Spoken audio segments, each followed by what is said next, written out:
Good afternoon, everyone. We're here today to announce the results of Operation NOLA Clean-Up.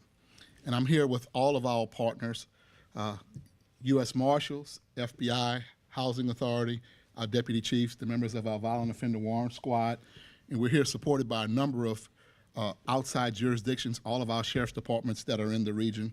This is what successful interagency cooperation looks like. This was an intensive roundup operation that resulted in 125 warrants being cleared with the arrest of 81 violent offenders, mostly violent offenders. New Orleans is a safer place today because of the efforts of the men and women you see standing with me. Spearheaded by Commander Brian Lampard, who's the commander of our Special Operations Division and the Violent Offender Warrant Squad, this operation was the result in cooperation between multiple agencies working together to get violent offenders off of the streets and behind bars.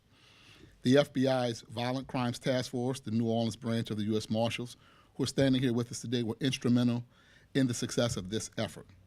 We're also supported by New Orleans Emergency Medical Service. Our local EMS were extremely vital to this operation also.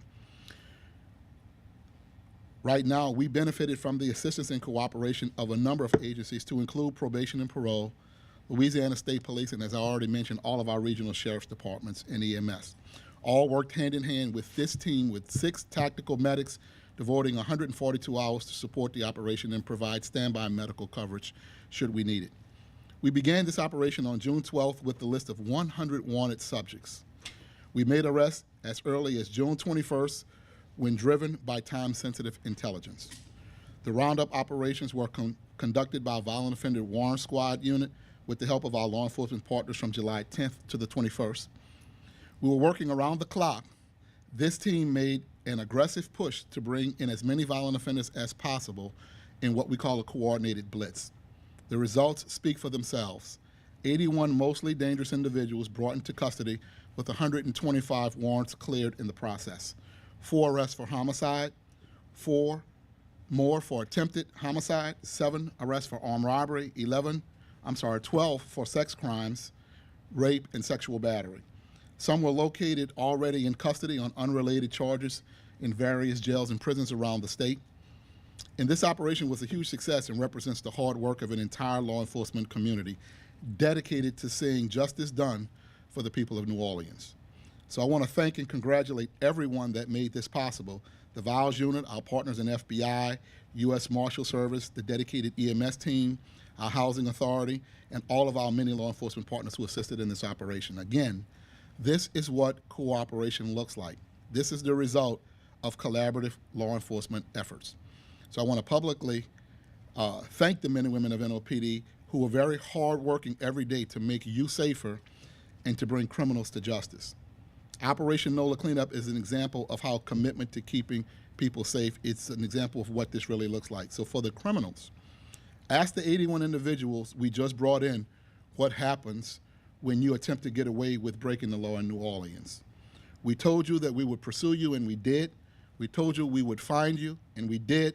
We told you we would bring you to justice, and we will. So I want to thank everyone for being here today, all of our partners who participated with us. I want to thank you for being here, and at this time we'll take any questions you might have. You said there were originally 100 people out on warrants that you guys were searching for? We had a list of 100 persons who had warrants, mostly for violent offenses, and we picked up 81. So for the remaining 19, is the operation complete, or I'm assuming the search still ongoing? So the Violent Offenders Warrant Squad, U.S. Marshals, they're out there every single day doing this work, and so that will continue. But this was the end of a coordinated effort with this entire team that you see. But they will continue that work every single day, looking for the remaining people on that list and others who may be wanted or have warrants on them. In Operation NOLA Cleanup, is this something that's been going on for a long time? Is this a new initiative? It's not a new initiative. We do these periodically. This one has been going on for a couple of weeks, maybe a little bit longer. It's part of a summertime crime plan that you saw us talk about a few weeks ago, and this was one initiative to make sure we had a list of those individuals who we know had warrants for violent offenses to go out and get them off of the streets and hold them accountable for the crimes that they committed. And for those 81 people that have been apprehended, what's the next step now? The next step is they will have their day in court. All right? understand these things, Operation NOLA Clean-Up, they take time and they take money, obviously. And you're saying that it's just going to be a summertime initiative. Do you hope to try to get more funds to even keep this going into the future and even keep this as a yearly, around the clock thing?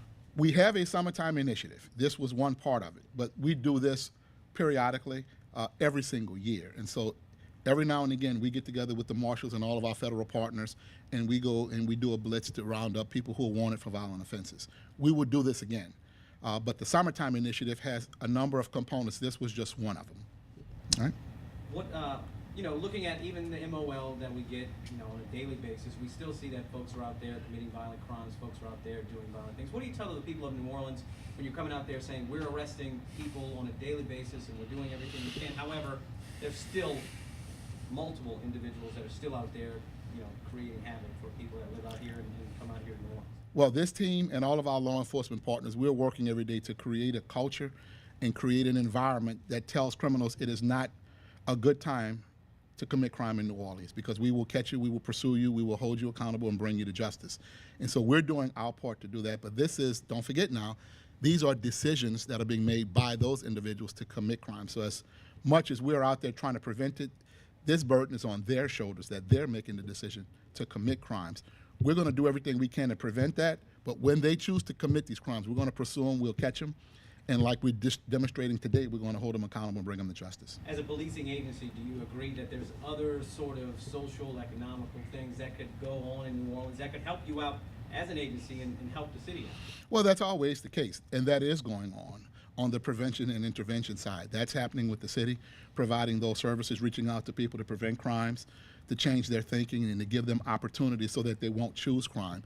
That's happening. But for those who want to make the decision to commit crime, they should know that they're not going to get away with it. This is a very dedicated, devoted team of professionals. We're on the same team, marching in the same direction, and the message is clear. We're going to do what we can to prevent it, and we will. But if you choose to commit crime, which is your choice, you're going to pay for it, and we're going to find you and hold you accountable. You said the numbers, 4 homicides, 4 attempted homicides, 7 armed robberies, and 12 sex crimes. Any high-profile cases that, got the attention of a lot of people out there? I think we can get that to you, but I don't have that in front of me at the moment. All right. Chief, can you give reaction to Sheriff Norman resigning? I have not been able to speak with him. I've just learned this just like the rest of the city. I've been in meetings most of the morning, and so, like I said, I have not had a chance to speak with him. I can say that our partnership has been very good.